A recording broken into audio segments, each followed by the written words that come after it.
ओम शांति। आज 8 मार्च 2024 के ईश्वरी मधुर महावाक्य सुनते हैं। मीठे बच्चे, बाप की शकास लेने के लिए खुशबूदार फूल बनो। सवेरे सवेरे उठकर याद में बैठ प्यार से बाबा से मीठी मीठी बातें करो।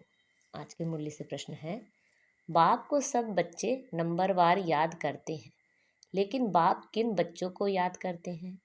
उत्तर है, जो बच्चे बहुत मीठे हैं, जिन्हें सर्विस के बिना और कुछ सूझता ही नहीं, जो अति प्रेम से बाप को याद करते, खुशी में प्रेम के आंसू बहाते, ऐसे बच्चों को बाप भी याद करते हैं। बाप की नज़र फूलों तरफ जाती है, कहेंगे फलानी आत्मा बड़ी अच्छी है। यह आत्मा जहाँ सर्विस देखती भागती रहती है, अनेकों का कल्याण करती है, तो बाप उसे याद करते हैं। ओम शांति। बाप बैठकर सब आत्माओं को समझाते हैं। शरीर भी याद पड़ता तो आत्मा भी याद पड़ती है। शरीर बिगर आत्मा को नहीं याद किया जा सकता। समझा जाता है यह आत्मा अच्छी है, यह बाहमुखी है, यह इस दुनिया का सैर आदि करना चाहती है, यह उस दुनिया को भूली हुई है। पहले उनका नाम रूप सामने आता है। फलाने की आत्मा को याद किया जाता है। फलाने की आत्मा अच्छी सर्विस करती है। इनका बुद्धि योग बाबा के साथ है। इनमें यह गुण है। पहले शरीर को याद करने से फिर आत्मा याद आती है। पहले शरीर याद आएगा, क्योंकि शरीर बड़ी चीज है ना। फिर आत्मा जो सूक्ष्म बहुत छोटी है वह याद आएगी। इन बड़े शरीर की कोई महिमा नहीं की जाती है, महिमा आत्मा की ही की जाती है। इनकी आत्मा अच्छी सर्विस करती है। फलाने की आत्मा इनसे अच्छी है। पहले तो शरीर याद आता है। बाप को तो अनेक आत्माओं को याद करना पड़ता है। शरीर का नाम याद नहीं आता, सिर्फ रूप सामने आता है। फलाने की आत्मा कहने से शरीर जरूर याद पड़ता है। जैसे समझते हो बाबा इस शरीर में शिव बाबा आते हैं, जानते हैं इनके तन में बाबा है, शरीर जरूर याद पड़ेगा। पूछते हैं हम कैसे याद करें? शिव बाबा को ब्रह्मा तन में याद करें या परम धाम में याद करें? बहुतों का प्रश्न उठता है। बाबा कहते हैं याद तो आत्मा को ही करना है, परंतु शरीर भी जरूर याद आता है। पहले शरीर फिर आत्मा। बाबा इनके शरीर में बैठा है तो जरूर शरीर याद आएगा। फलाने शरीर वाली आत्मा में यह गुण है। बाबा भी देखते रहते हैं कौन मुझे याद करते हैं, किसमें बहुत गुण है, किस किस फूल में खुशबू है। फूलों से सबका प्यार होता है। गुलदस्ता बनाते हैं, उसमें राजा रानी प्रजा भिन्न भिन्न फूल पत्ते आदि सब बनाते हैं। बाप की नज़र फूलों की तरफ जाएगी, कहेंगे फलाने की आत्मा बड़ी अच्छी है, बड़ी सर्विस करती है। आत्म अभिमान में रह बाप को याद करते रहते हैं। जहाँ सर्विस देखते हैं वहाँ भागते हैं। फिर भी सवेरे उठकर याद में बैठते होंगे तो किसको याद करते होंगे? शिव बाबा परम धाम में याद आता होगा या मधुबन में याद आता होगा? बाबा याद आता होगा ना। इसमें शिव बाबा है, क्योंकि बाप तो अभी नीचे आ गया, मुरली चलाने नीचे आए हैं। इनका अपने घर में तो कोई काम नहीं होगा, वहाँ जाकर क्या करेंगे? इस तन में ही प्रवेश करते हैं तो पहले जरूर शरीर याद आएगा, फिर आत्मा। फलाने शरीर में जो आत्मा है यह अनन्य अच्छी है। इनको सर्विस बिगर कुछ सूझता नहीं है, बहुत मीठी है। बाबा बैठे रहते हैं, सबको देखते रहते हैं। फलानी बच्ची बहुत अच्छी है, बहुत याद करती है। बांधेली बच्चियों को विकार के लिए कितनी मार मिलती है, कितना प्रेम से याद करती होंगी। जब बहुत याद करती हैं तो खुशी के मारे प्रेम के आंसू भी आ जाते हैं। कभी कभी वह आंसू गिर भी पड़ते हैं। बाबा को और धंधा क्या है, सबको याद करते हैं। बहुत बच्चियां याद आती हैं। फलाने की आत्मा में दम नहीं है, बाप को याद नहीं करती, किसी को सुख नहीं देती, यह अपना ही कल्याण नहीं करती। बाप तो यही जांच करते रहेंगे। याद करना माना सकाश देना। आत्मा का कनेक्शन परमात्मा के साथ रहता है ना। एक दिन आएगा जबकि बच्चे योग में बहुत रहेंगे, यह भी किसी को याद करेंगे तो झट साक्षात्कार होगा। आत्मा तो है छोटी बिंदी, साक्षात्कार करें तो भी कोई समझ ना सके, फिर भी शरीर ही याद आता है। आत्मा है छोटी परंतु याद करती है तो उनकी आत्मा पावन बनती जाती है। बगीचे में वैरायटी फूल होते हैं, बाबा भी देखते हैं यह बहुत अच्छा खुशबूदार फूल है, यह इतना नहीं तो पद भी कम होगा। बाबा के जो मददगार बनते हैं वही उच्च पद पाते हैं, वह भी जो बाप को याद करते रहते हैं। ब्राह्मण से ट्रांसफर हो देवता बनते हैं, यह वर्णन भी संगम पर ही कर सकते हैं कि यह दैवी फूल है या आसुरी फूल है। फूल तो सब हैं परंतु वैरायटी बहुत है। बाबा भी याद करते रहते हैं, टीचर अपने स्टूडेंट को याद करेंगे ना, यह कम पढ़ते हैं, दिल में तो समझेंगे ना, यह बाप भी है टीचर भी है।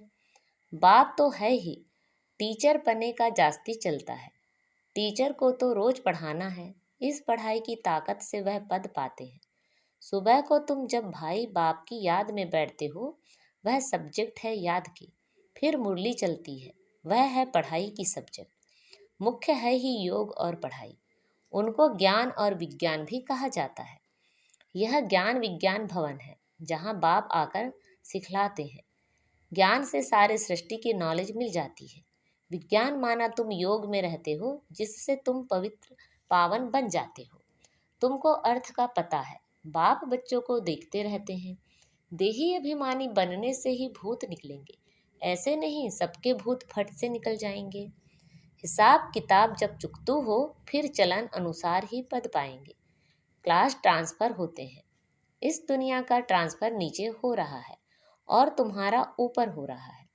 कितना फर्क है, वह कलयुगी सीढ़ी नीचे उतरते जाते हैं और तुम पुरुषोत्तम संगम युगी सीढ़ी ऊपर चढ़ते जाते हो। दुनिया तो यही है, सिर्फ बुद्धि का काम है। तुम कहते हो हम संगम युगी हैं, पुरुषोत्तम बनाने के लिए बाप को आना पड़ता है। तुम्हारे लिए अब पुरुषोत्तम संगम युग है, बाकी सब घोर अंधियारे में है। भक्ति को वह बहुत अच्छा समझते हैं क्योंकि ज्ञान का उन्हों को मालूम ही नहीं है। तुमको अभी ज्ञान मिला है तब तुम समझते हो। ज्ञान की एक चुटकी से आधा कल्प के लिए हम चढ़ जाते हैं, फिर वहाँ ज्ञान की बात भी नहीं होगी। यह सब बातें महारथी बच्चे ही सुनकर धारण कर और दूसरे को सुनाते रहेंगे। बाकी तो यहाँ से निकले और खल्लास। कर्म अकर्म विकर्म का राज भी भगवान ही समझाते हैं। यह है कल्प का संगम युग, जबकि पुरानी दुनिया खत्म हो नई दुनिया स्थापन होनी है। विनाश सामने खड़ा है, तुम संगम युग पर खड़े हो और मनुष्यों के लिए कलयुग चल रहा है। कितना घोर अंधियारा है, गिरते ही रहते हैं, कोई तो गिराने के निमित्त भी होगा, वह है रावण। इस सभा में वास्तव में कोई पतित बैठ नहीं सकता, पतित वायुमंडल को खराब करेंगे। अगर कोई छिपकर आकर बैठते हैं तो उनको चोट भी लगती है, एकदम गिर पड़ेंगे। ईश्वरी सभा में कोई दैत्य आकर बैठते हैं तो झट पता पड़ेगा। पत्थर बुद्धि तो है ही, बाकी भी पत्थर बुद्धि हो जाएगा। 100 गुना दंड पड़ जाएगा, अपने को नुकसान पहुंचाएंगे। कहते हैं हम देखेंगे, इनको पता पड़ता है, हमको क्या पड़ी, जो करेगा सो पाएगा, हमको जानने की जरूरत नहीं। बाप से सदैव सच्चा रहना है। कहते हैं सच तो बीठो नच, सच्चे रहेंगे तो अपनी राजधानी में भी डांस करेंगे। बाप है ही ट्रूथ सत्य, तो बच्चों को भी ट्रूथ बनना चाहिए। बाबा पूछते हैं शिव बाबा कहाँ हैं? कहते हैं इसमें है। परम धाम छोड़कर दूर देश के रहने वाले आए पराए देश, उनको तो अब बहुत सर्विस करनी है। बाप कहते हैं मुझे रात दिन यहाँ सर्विस करनी पड़ती है। संदेशियों को भक्तों को साक्षात्कार कराना पड़ता है तो यहाँ ही, वहाँ तो कोई सर्विस नहीं। सर्विस बिगर बाबा को सुख ना आए।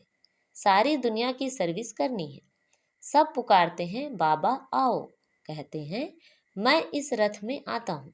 उन्होंने फिर घोड़े गाड़ी बना दी है। अब घोड़े गाड़ी में श्री कृष्ण कैसे बैठेंगे? ऐसे भी नहीं, कोई शौक होता है घोड़े गाड़ी पर बैठने का।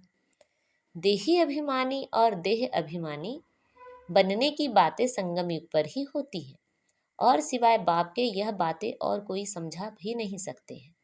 तुम भी अभी जानते हो, पहले नहीं जानते थे। क्या कोई गुरु ने सिखाया? गुरु तो बहुत किए, कोई ने भी नहीं सिखाया। बहुत लोग गुरु करते हैं, समझते हैं कोई से शांति का रास्ता मिल जाए। बाप कहते हैं शांति का सागर तो एक बाप ही है, वह साथ ले जाते हैं। सुख धाम शांति धाम का किसी को भी पता नहीं है। कलयुग में है शूद्र वर्ण, पुरुषोत्तम संगम युग पर है ब्राह्मण वर्ण। इन वर्णों का भी तुम्हारे सिवाय कोई को पता नहीं है। यहाँ तो सुनते हैं, बाहर निकलने से सब कुछ भूल जाते हैं, धारणा होती नहीं। बाप कहते हैं कहाँ भी जाते हो बैच पड़ा हो, इसमें लज्जा की बात नहीं। यह तो बाबा ने बहुत कल्याण के लिए बनाया है। किसी को भी समझा कर दो, कोई सेंसिबल होगा तो कहेगा इस पर आपका खर्चा हुआ होगा।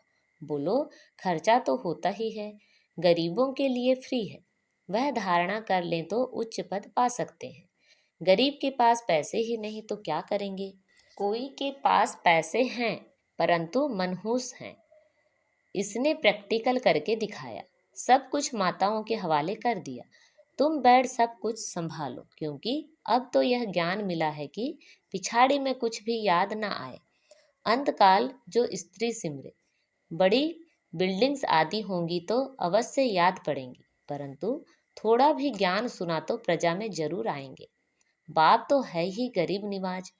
कोई कोई के पास पैसे होते हैं तो भी मनहूस होते हैं।